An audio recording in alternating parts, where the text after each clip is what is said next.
এক গ্রামে এক নাবিক ছিল ও তার বউ শ্যামলী। হঠাৎ একদিন নাবিক অনেক দূরে এক গ্রামে বাণিজ্যে যাবে। বউ, আমার মালপত্র গুছিয়ে দাও। কেন গো, কোথায় যাবে? আমি ওই দূরে পলাশপুরে বাণিজ্যে যাব, 3 দিন পরে ফিরব। হ্যাঁ, এখন রাতের বেলা যাবে ওই জঙ্গলের রাস্তা দিয়ে। শুনেছি রাস্তাটা ভালো না, ভূতেদের আড্ডা। ওই সব ফালতু কথা দাও তো, দাও। বড় দেরি হয়ে যাচ্ছে, আমি তাড়াতাড়ি যাই। তখন নাভিক মালপত্র নিয়ে বেরিয়ে পড়ে।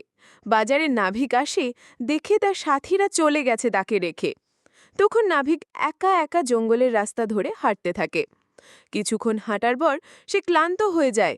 তখন একটা ভুতুড়ে গাছের নিচে বসে ভাবতে থাকে। কি খবর? তখন নাভিক বলতে থাকে, সবগুলোরে চিবিয়ে খাবো।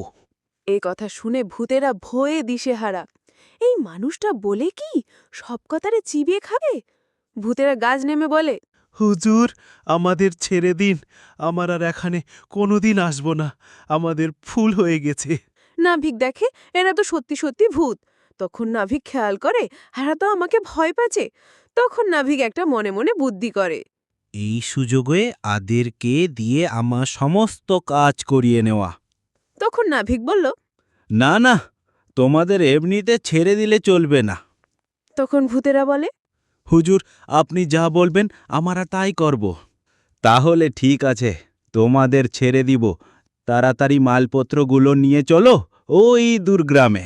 এই শুনি ভূতেরা সব মালপত্র নিয়ে চলতে থাকলো। কিছুক্ষণ পর সকাল হয়ে গেল, আর তখন তারা গ্রামের এক কোনায় মালপত্র নামিয়ে দিয়ে বলল, হুজুর, আমরা যাব।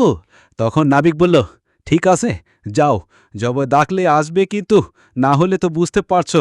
জি হুজুর, আমরা অবশ্যই আসব। পরে পার্ট দেখতে চাইলে লাইক এন্ড ফলো করো। Next part coming.